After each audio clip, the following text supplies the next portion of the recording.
Déterminant de Hurwitz. J'ai une matrice carrée de taille n. Sur la diagonale, j'ai des nombres R1, R2, R3 jusqu'à Rn. Au-dessus de la diagonale, j'ai partout un A. Et au-dessous, j'ai partout un B. A et B et les RI sont des constantes, bien sûr. Calculer ce déterminant. Et je travaille dans R ici. Je vais utiliser un argument qu'on travaille dans R, parce qu'il y aura quelque part un argument de continuité. Mais en fait, l'expression qu'on va trouver marche dans n'importe quel corps commutatif. Et là, il y a une petite astuce, en fait. Je vais commencer par un toute petite remarque. Supposez que A égale 0. Si A égale 0, regardez ce déterminant-là. Vous tombez sur une matrice triangulaire, parce que juste au-dessus de la diagonale, c'est nul. Et donc le déterminant, c'est le produit des termes de la diagonale, donc c'est le produit des RI. De même, si B égale 0, le déterminant de A, c'est aussi égal au produit des RI. Donc ce sont des cas très simples, les deux cas très simples. Maintenant, le problème, on a envie d'utiliser cette information quelque part, mais on peut pas supposer que A égale 0 ou B égale 0 parce que A et B sont des données du problème. Comment on fait? C'est quoi l'astuce? L'astuce ici, c'est d'ajouter une variable x à tous les termes de votre matrice là. Donc x c'est le nom d'une variable, et j'écris ma matrice, et le déterminant alors c'est une fonction f de x de la variable x. Et là, je peux dire bien sûr que si x égale moins a, donc si x égale moins a, je ne pouvais pas dire que si a égale 0, mais je peux dire que si x égale moins a, non? Donc si x égale moins a, le déterminant est facile à calculer. Non, parce que j'aurai tout au-dessus de la diagonale, c'est nul. Le déterminant, c'est alors le produit des termes diagonaux. Donc c'est le produit des RI moins X qui est égal à moins A. Donc RI plus A. Et de même, si X égale moins B, le déterminant, donc le déterminant c'est F de B, ou F de moins B, pardon. L'autre c'est F de moins A. Donc f de moins b, c'est le produit des termes de la diagonale, donc produit des RI moins b, donc produit des RI plus b. Donc voyons, c'est intéressant, mais c'est curieux tout de même. Je veux dire, on est en train de, au lieu de calculer le déterminant qui est en fait f de 0, le déterminant qui nous intéresse c'est f de 0 en fait. Le déterminant initial, c'est en posant x égale 0, f de 0. Et je suis en train de dire ici, au lieu de trouver f de 0, trouvez tout le f de x, trouvez l'expression de f de x, pour tout x. Et c'est contre-intuitif que ça peut aider, on a l'impression qu'on est en train de résoudre un problème plus difficile. Au lieu de trouver une valeur au point 0, je suis en train de dire que oui, c'est plus facile de calculer la fonction en tout point x, 0 ou autre. Comment une telle chose peut aider, comment une telle chose, en fait, une telle idée peut faciliter le travail? Bon, ça va être clair tout de suite, mais tout de même, il faut apprécier. C'est une idée assez puissante. Et très souvent, comme ça, en maths, ça se répète. Souvent, quand on n'arrive pas à comprendre vraiment un problème, on essaie de le généraliser pour mieux le comprendre. Donc ici, au lieu de me casser la tête et comprendre le déterminant initial, je travaille avec la fonction. Et la fonction, je peux dire des propriétés sur la fonction. Je dirai tout à l'heure des propriétés. L'une des propriétés, c'est la continuité.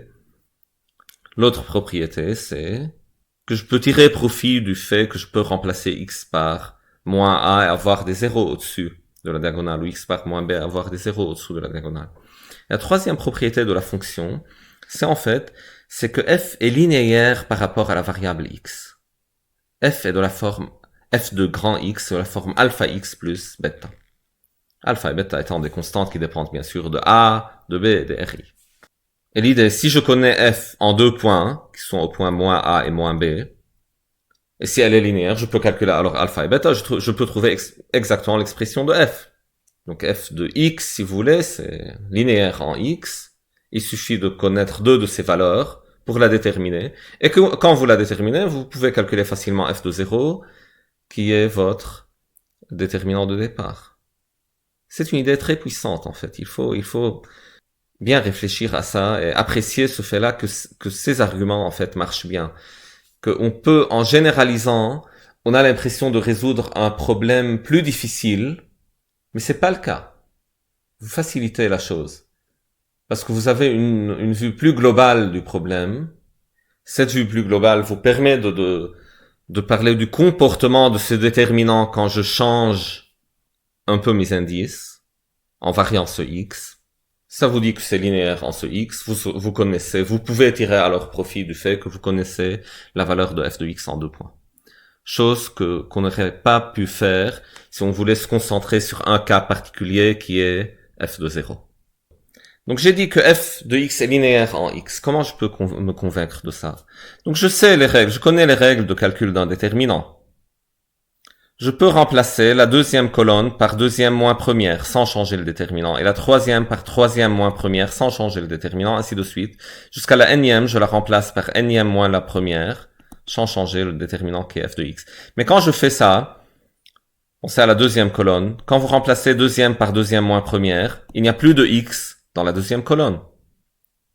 Et quand vous remplacez troisième par troisième moins première, il n'y a plus de x dans la troisième colonne. Ainsi de suite. Il ne vous reste que des x dans la première colonne. Et quand vous développez alors par rapport à la première colonne, ce sera R1 plus x fois un déterminant qui ne contient pas de x, donc qui est constant par rapport à x,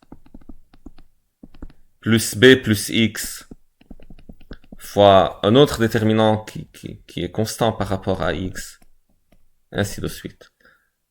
En regroupant les termes en x et les termes constants, j'aurai quelque chose de la forme alpha x plus bêta, et f est alors linéaire par rapport à x. Bon, je dis linéaire, je veux dire affine en fait. Donc c'est un polynôme de degré 1 en x.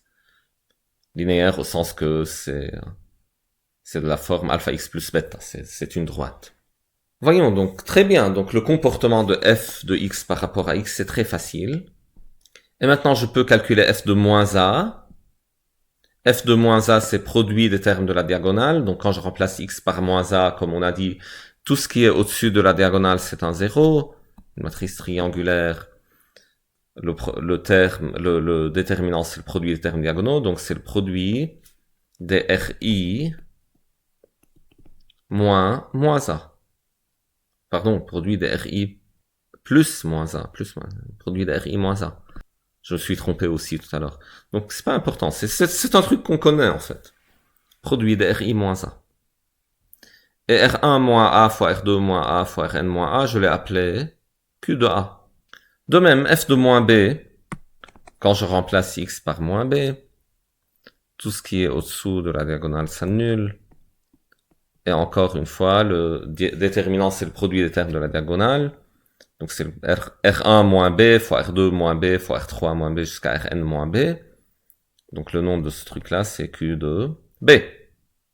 Maintenant, si A est différent de B, ceci sera suffisant pour connaître F entièrement, et donc en particulier F au point 0, qui est le déterminant qui nous intéresse au départ.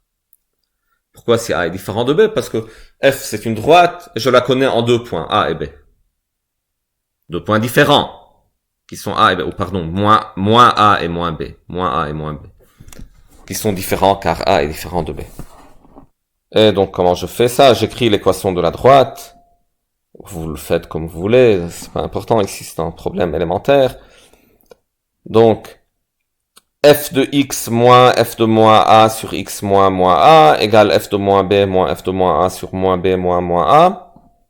Si c'est une droite, voyons, a moins a x moins b.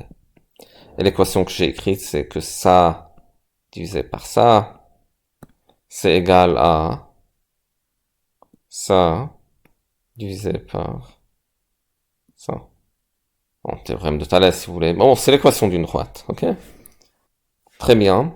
Et ce qui vous intéresse, c'est f de 0. Ah, très simple. À partir de ça, c'est très facile de calculer f de 0.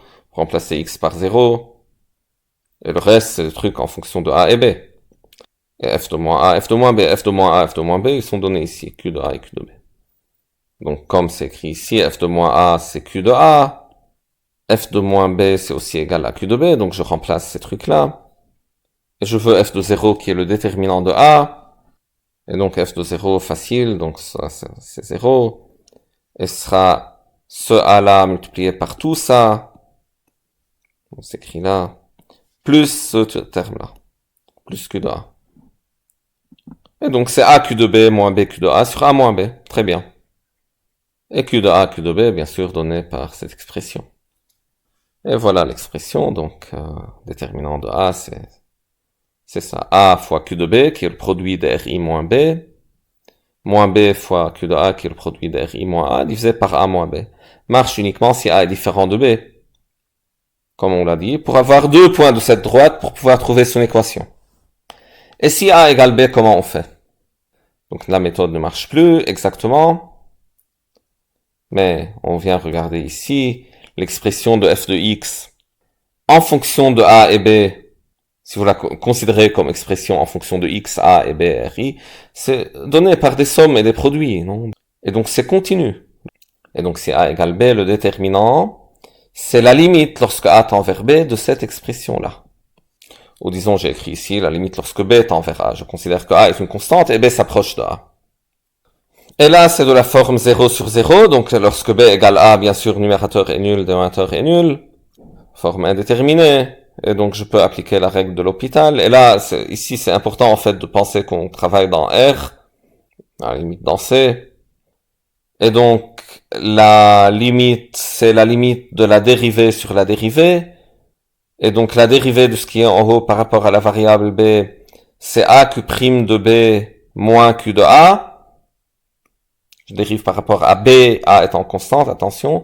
Et la dérivée en bas, A moins B par rapport à B, c'est moins 1. Et donc, la réponse, c'est Q de A moins A, Q' de A.